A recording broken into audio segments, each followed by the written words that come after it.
sur le podcast Bien dans ta boîte, je suis Laura Besson, coach, formatrice et autrice. Sur ce podcast, seul ou avec mes invités, on parle psychologie et entrepreneuriat, car je crois que le savoir, c'est la liberté.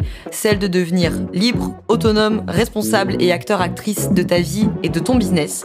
Ici, on explore les défis de la régulation émotionnelle, des relations et de l'identité professionnelle, tout en découvrant des solutions pratiques pour trouver ta place sur le marché et dans ta vie. Bonne écoute.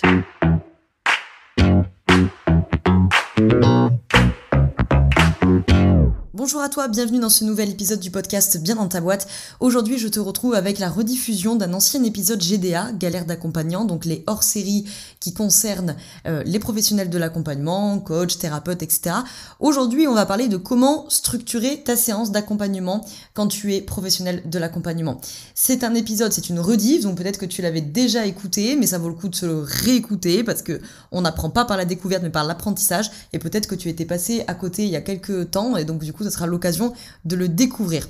Cet épisode, il est toujours d'actualité et il s'ancre d'autant plus dans le cadre du lancement de la promo 8, de la formation Apprendre à être accompagnant ou accompagnante. Donc pour tous les pros de l'accompagnement parmi vous qui voulaient faire passer vos accompagnements à un autre niveau. La promo 8, elle attaque le 10 octobre 2024, donc il y a un petit peu de temps, mais comme les places sont très limitées, puisque je limite le nombre d'élèves que je puisse avoir correctement en supervision, donc on te met tous les liens dans la description pour découvrir cette formation, si tu la connais pas déjà, pour recevoir ton template de la fiche anamnèse. Donc c'est un template qui va te permettre de structurer notamment ta première séance d'accompagnement puisqu'elle est toute particulière, et on te met le lien bien entendu si tu souhaites réserver ton appel découverte. C'est gratuit, ça n'engage à rien, mais ça permet de voir si la formation elle est faite pour toi.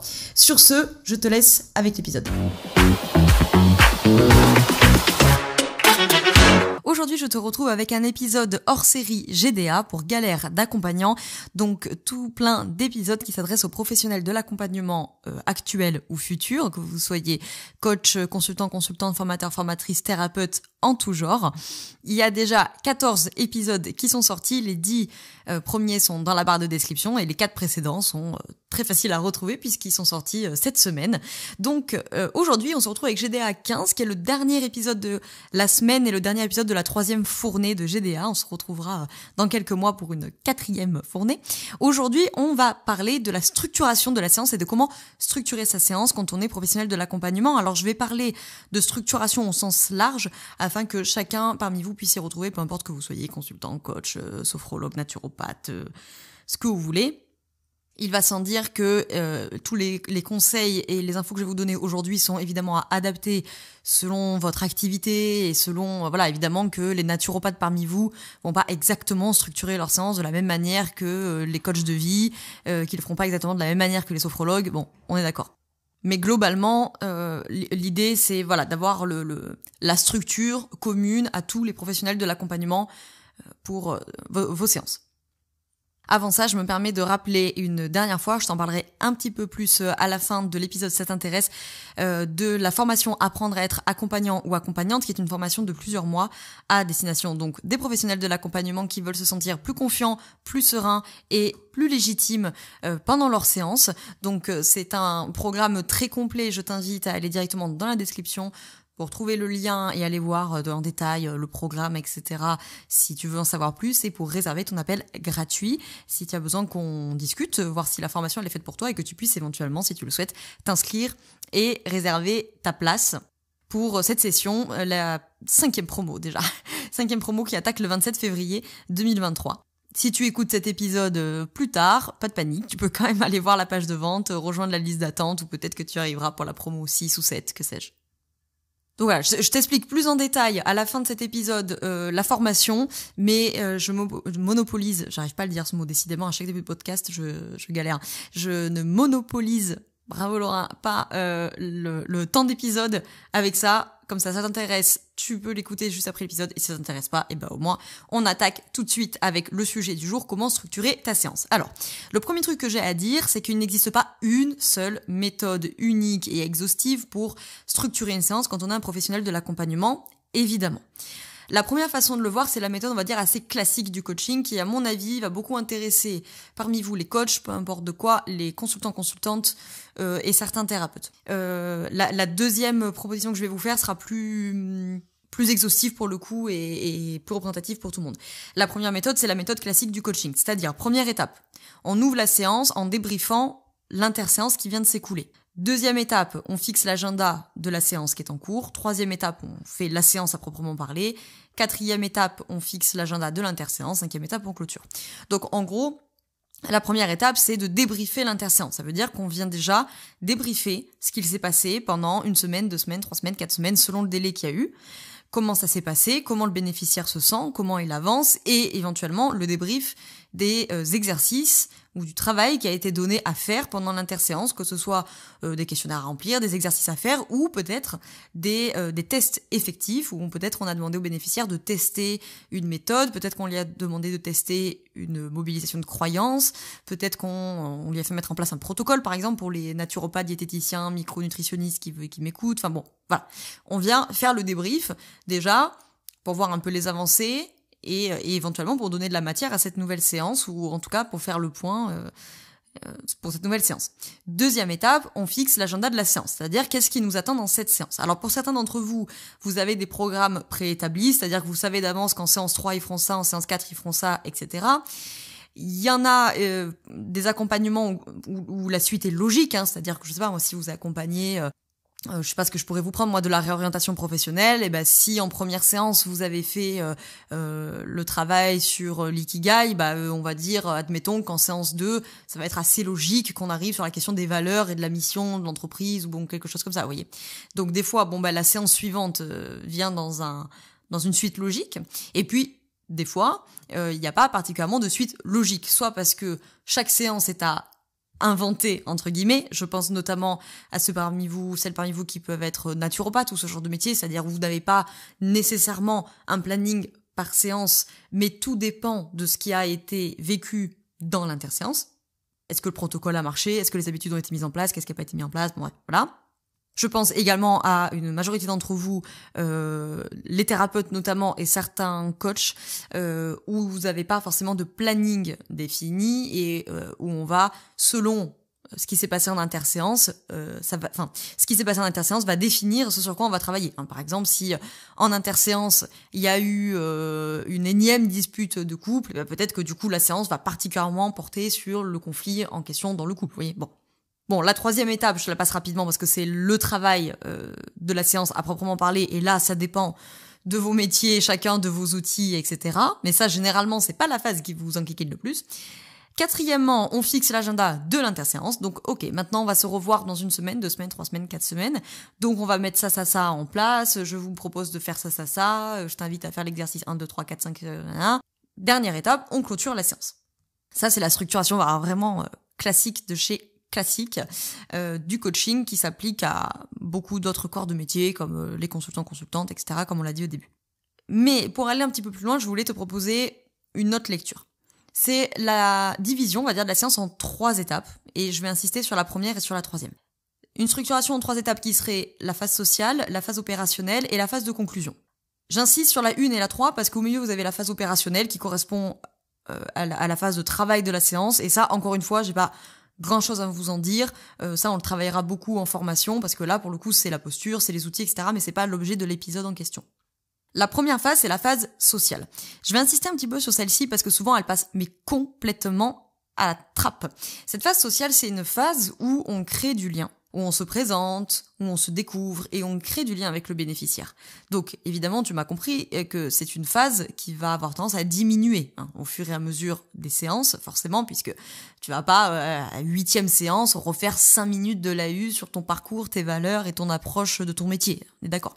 Donc c'est une phase qui diminue petit à petit, mais très souvent je la vois juste complètement absente en fait chez les pros de l'accompagnement. Or, c'est une phase qui est hyper importante parce qu'elle permet de diminuer l'anxiété de la rencontre et elle permet de commencer à créer de l'alliance avec son bénéficiaire. Alors, souvent, cette phase sociale, pour beaucoup d'entre vous, je crois que vous êtes dans le même cas que moi, c'est-à-dire que vous avez un appel découverte, ou peu importe la forme que ça prend dans ton business, mais où du coup, cette phase sociale, petit 1, elle est aussi faite pendant l'appel découverte, ou la session préliminaire. Petit 2, elle est quelque part entamée par vos stratégies de communication. C'est-à-dire que si vous avez un site internet, des réseaux sociaux, un podcast, une chaîne YouTube, une newsletter ou je ne sais quoi, a priori, quand ils viennent à vous en appel découverte, c'est qu'ils vous connaissent déjà. En tout cas, je reprends l'exemple de Bien dans ta boîte, c'est que 99% des gens qui arrivent chez moi en consultation ou en formation, ils sont passés par Instagram, de là ils sont allés écouter le podcast, de là ils sont inscrits à la newsletter, ils sont arrivés sur le site et après ils ont réservé leur appel découverte. Donc nécessairement, ils me connaissent déjà, ils connaissent déjà ma vision des choses, ils connaissent déjà mes valeurs, ils connaissent souvent mon parcours, etc. Donc c'est sûr que ça la réduit un petit peu, mais elle est quand même importante. Je me permets de vous rappeler, s'il y en a parmi vous qui ont été clients ou patients, de coach, de thérapeute, de psy, etc., j'espère que c'est le cas, parce que si vous êtes accompagnant et que vous n'avez pas été accompagné, je vous invite urgemment à le faire. Si vous avez déjà vécu le fait de commencer un accompagnement avec un praticien qui ne fait pas de phase sociale, je sais pas si vous l'avez vécu, je sais pas si vous vous souvenez, c'est extrêmement désagréable. Quand tu arrives pour la première séance et que, bam, de but en blanc, ok, bonjour, asseyez-vous. Bon, alors, qu'est-ce qui vous emmène ? Bonjour, en fait, tu es qui ? Voilà. Donc, je trouve que c'est vraiment indispensable, cette phase sociale. Elle va diminuer l'anxiété de la rencontre, elle va commencer à créer l'alliance. Et je trouve que ça contribue grandement à la posture horizontale. Alors là, on peut ne pas être d'accord, mais en tout cas, moi, c'est la vision que je vous partage en formation, puisque je suis quand même du courant humaniste, donc de cette logique de la posture horizontale. C'est-à-dire, on est des partenaires, on est en co-construction, en co-travail vers ton objectif. C'est pas moi je sais, moi j'ai le savoir et toi tu m'écoutes. Parce que moi je pars du principe que ça, c'est antinomique avec la possibilité de rendre le bénéficiaire responsable et autonome. Je te renvoie vers l'épisode GDA numéro 13 sur cette question de la responsabilité et de l'autonomie, ça t'intéresse. Cette phase sociale, elle est importante parce qu'elle permet aussi qu'on se remette chacun à un niveau. C'est moi aussi j'ai un parcours, moi aussi j'ai une histoire, moi aussi j'ai des valeurs, moi aussi je n'ai pas de vérité sur l'existence, je suis pas philosophe, je suis pas gourou, je suis pas politicien, Donc on va faire alliance tous les deux, et pour faire alliance, il faut que je me présente quand même. Donc voilà, cette phase sociale, elle est très importante, elle va évidemment diminuer de séance en séance, hein. Encore une fois, c'est pas la peine en séance 6 de refaire 5 minutes de l'AU sur qui tu es, d'où tu sors et pourquoi t'en es là, voilà. Mais je trouve que c'est quand même important. C'est un exercice, la phase sociale, parce qu'il faut pas qu'elle soit trop longue non plus, parce que ça peut gonfler ton bénéficiaire, parce qu'il a pas non plus forcément besoin de connaître tous les détails de ton parcours, du pourquoi, du comment, et parce qu'il sait peut-être déjà des choses selon la stratégie de communication de ton business. Et à la fois, il faut pas la négliger non plus. Et du coup, le deuxième point sur lequel je voulais insister, c'est la phase de conclusion. Alors celle-ci, mes amis, j'insiste dessus parce qu'alors, elle, généralement, elle est pas forcément absente, mais elle est bâclée. Ça arrive aussi à tous les professionnels de l'accompagnement, moi y compris, de se rendre compte que péta, il est 58, j'ai une consulte dans 2 minutes, donc clac, on conclut vite. C'est vraiment pas une bonne idée. La phase de conclusion, elle est très importante pour une raison très simple, c'est qu'il existe à ce moment-là, dans les 5, 10 dernières minutes de votre séance, 15 dernières minutes de la séance, il existe à ce moment-là une perméabilité du système ou du bénéficiaire que vous avez en face de vous. Encore une fois, si vous-même vous avez été client ou patient, rappelez-vous comment votre état d'esprit change et comment votre oreille, entre guillemets, change à partir du moment où le praticien commence à dire « Alors, je vois que on arrive tranquillement au terme de notre séance, il nous reste 10 minutes, on va prendre le temps de conclure cette séance. » T'as vu d'un coup, comme toi, quand t'es de l'autre côté du bureau ou sur le canapé, là, t'as vu d'un coup, clac, ton mindset, il change un petit peu et tu deviens particulièrement à l'écoute. Il y a une perméabilité à ce moment-là du système et du bénéficiaire. Donc, cette phase de conclusion est très importante. Ce que vous dites ici, ils vont vraiment s'en rappeler. Ils vont vraiment processer et cogiter sur ce qui a été dit les dernières minutes. Donc, cette phase de conclusion, vous devez la construire tout au long de votre entretien, d'où la capacité à prendre un peu de recul et de perspective sur le discours du bénéficiaire et de jauger ce qui doit être donné pendant la phase opérationnelle pour qu'on avance, et ce qui doit être conservé pour la phase de conclusion, parce que vous profiterez de donner ces éléments importants pendant que le système vous est perméable. Donc de ne pas distiller trop d'éléments importants en amont de cette phase de conclusion.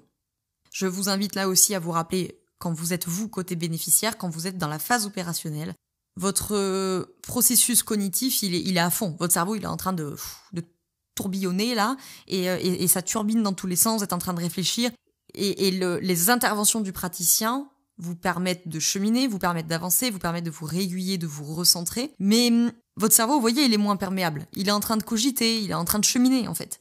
Dans la phase de conclusion, vous n'êtes plus en train de cheminer, vous êtes avec votre praticien en train de faire le bilan de cette séance. Donc là, votre cerveau, il est pas en train de turbiner à 8000 pour trouver des idées, pour cheminer, etc.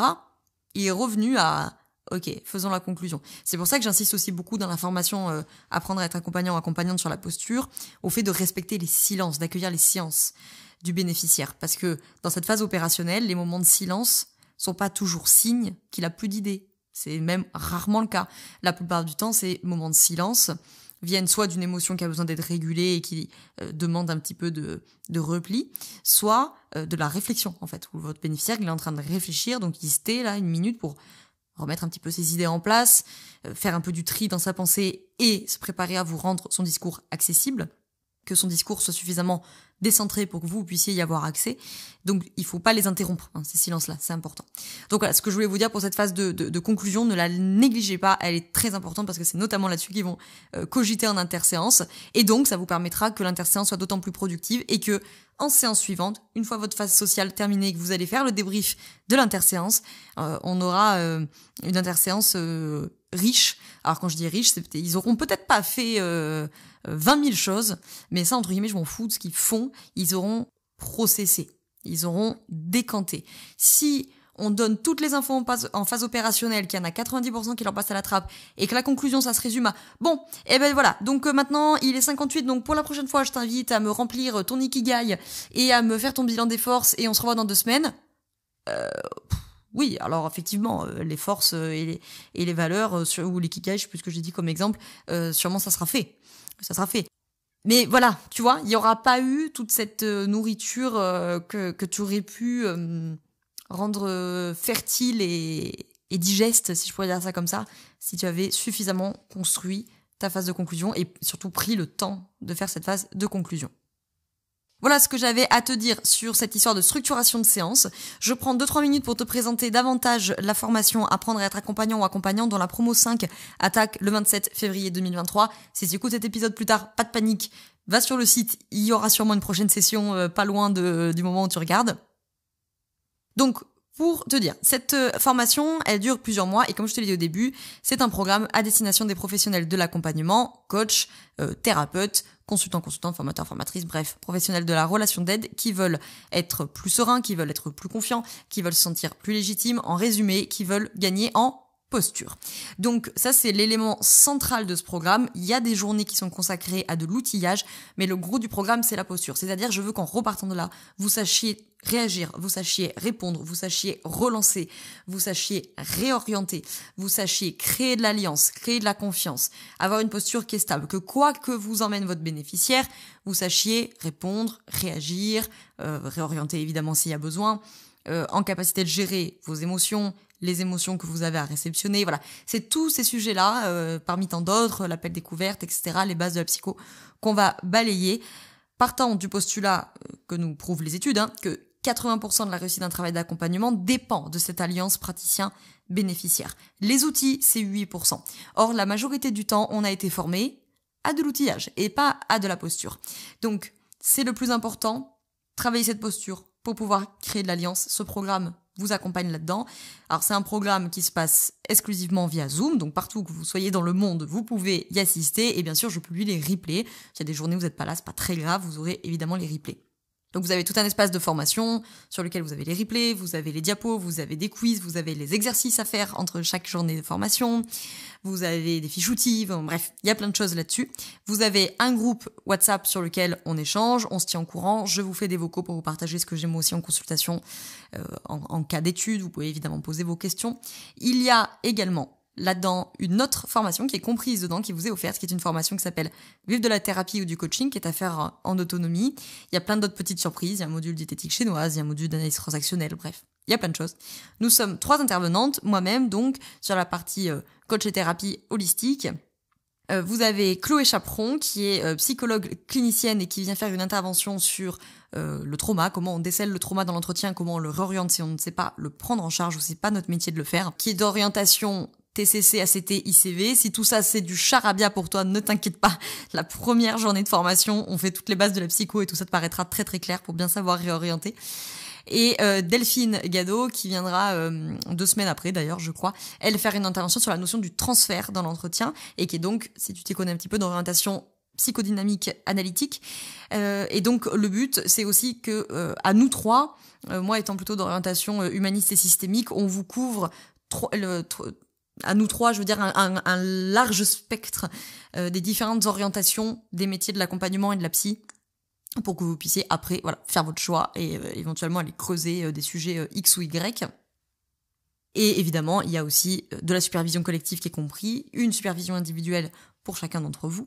Donc voilà, il y a plein de choses dans ce programme. Tu as le lien dans la description si tu veux aller voir. Les inscriptions sont évidemment limitées en nombre. Je prends un nombre toujours limité d'élèves, entre 10 et 12 élèves max, tout simplement parce qu'on a beaucoup de mises en pratique à faire et que ces mises en pratique, il faut que moi je puisse venir les superviser. Donc je peux pas avoir 30 élèves en même temps, c'est pas possible. Donc je t'invite à aller dans la description pour aller voir davantage cette formation, si elle t'intéresse, si elle te plaît, si elle t'appelle, si tu sens que ça vibre d'une manière ou d'une autre. Et comme je te disais, tu peux réserver ton appel gratuit pour qu'on en discute et qu'on voit si elle est faite pour toi, si peut-être c'est une autre formation qui te conviendrait, ou si tout simplement ça sera peut-être pas chez bien dans ta boîte que j'aurai la réponse pour toi, à ce moment-là en tout cas. Mais peut-être que cette formation, c'est la bonne réponse. C'est déjà la 5e promo, donc je commence à avoir un petit peu de recul quand même sur les élèves qui y participent et sur les raisons pour lesquelles vous venez, ce que ça peut vous apporter en termes de confiance, en termes de légitimité. Il y a aussi des avis d'anciens élèves sur la page si tu veux aller voir. Je commence à avoir un peu l'habitude des questions qui reviennent souvent et des points que vous avez besoin de solidifier. Donc je serai très heureuse de te retrouver dans cette formation pour cette promo ou peut-être pour une prochaine si cette fois-ci c'est pas le bon moment pour toi.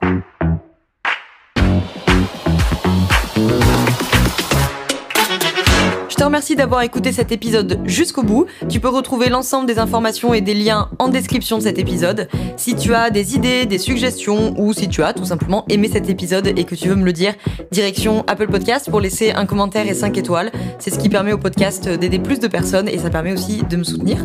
Tu peux aussi partager cet épisode à un entrepreneur ou une entrepreneuse qui pourrait en avoir besoin.